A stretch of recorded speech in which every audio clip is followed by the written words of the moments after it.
There comes a moment in life when silence becomes heavier than words. When you sit in your favorite chair, teacup in hand, and catch yourself smiling at someone who isn't there. A laugh echoes from the past, a scent, a song, and suddenly, there, back with you, if only for a moment. We never really prepare for goodbye, do we? Not with those who felt like air, so present, so invisible, so necessary. This isn't just a letter, it's a whisper from my soul to yours. A gentle attempt to hug you one last time. And in this video, we'll reflect on 7 quiet truths, pieces of memory, of sorrow, of gratitude that still live in the corners of my heart.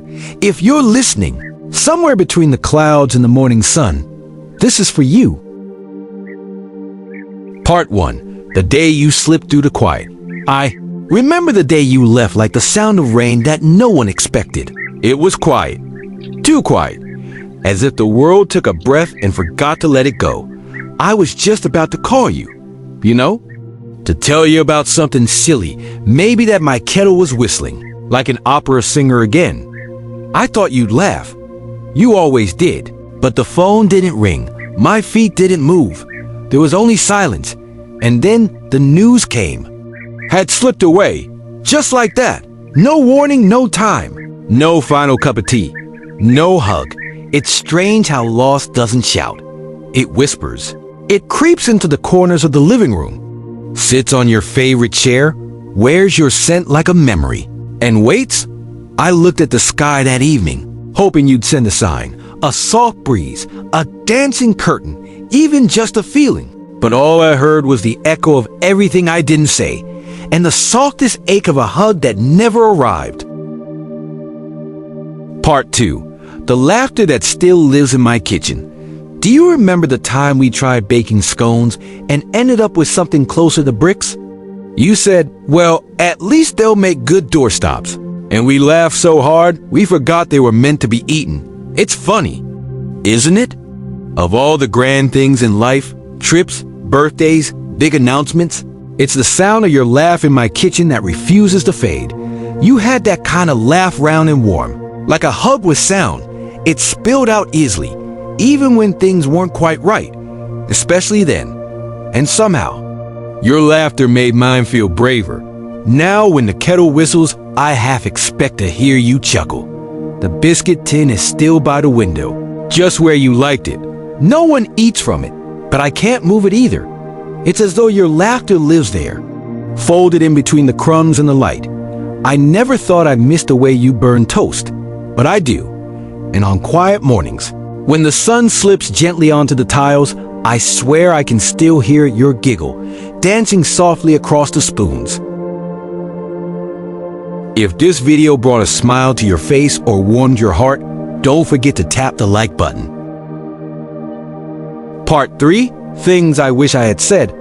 I always thought there would be more time to talk about the little things.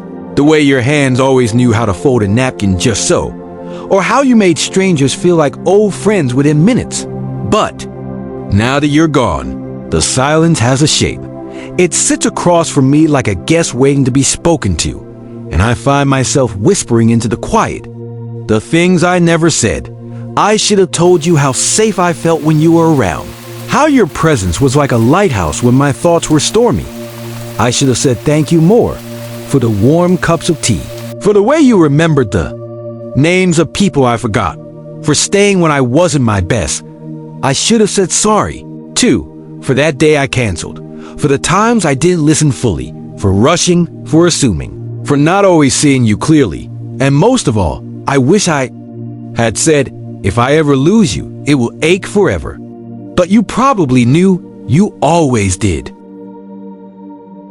Part 4. Your voice and the things I do. Some days I catch myself saying things the way you used to. That cheeky phrase when the post arrives late. Or that little hum you used to make while folding laundry.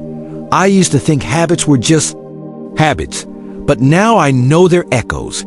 Tiny footprints of the people we love. Quietly stitched into our everyday. You live in the way I butter my toast corner to corner. No rush. In the way I answer the phone with your favorite hello.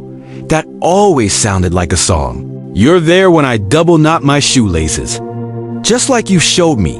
And when I water the plants, talking to them softly like you always did.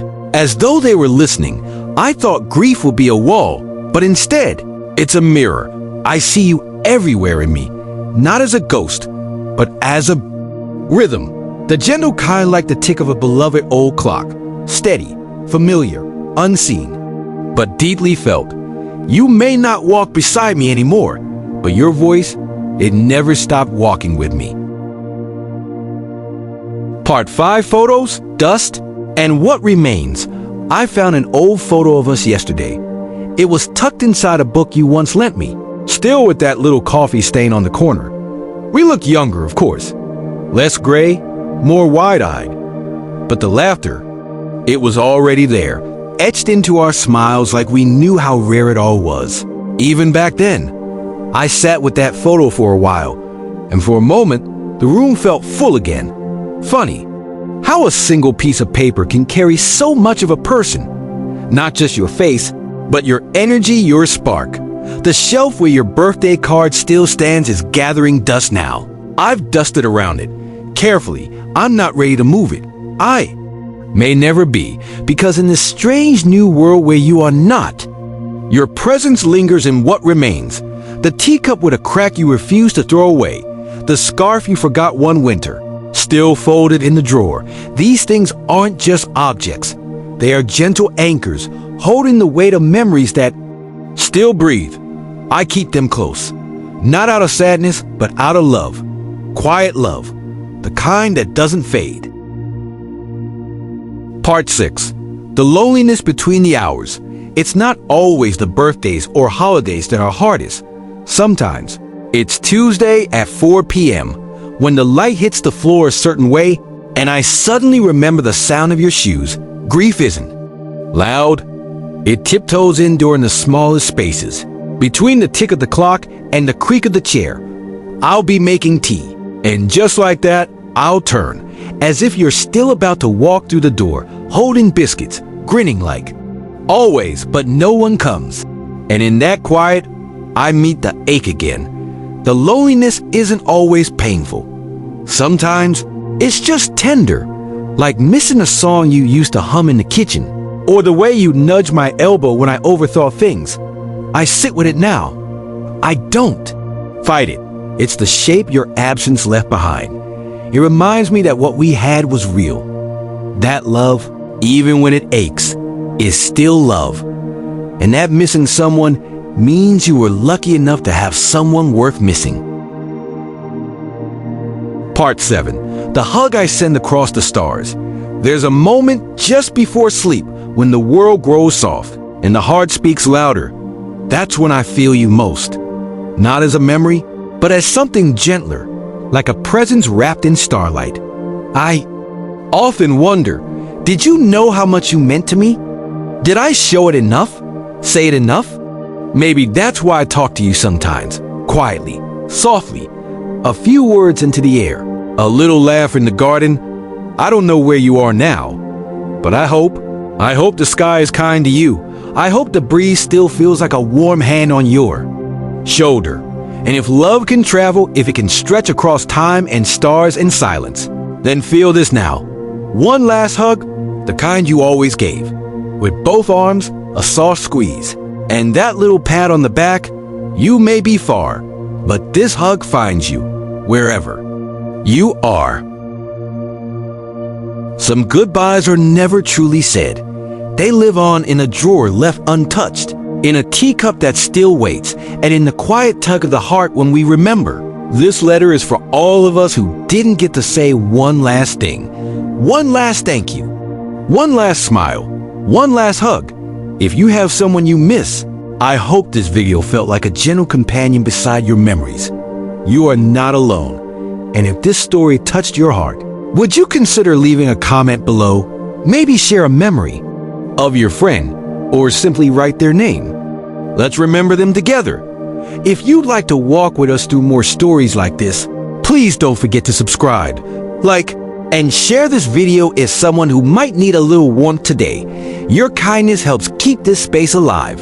Thank You truly for watching, for remembering, and for loving, even across the silence.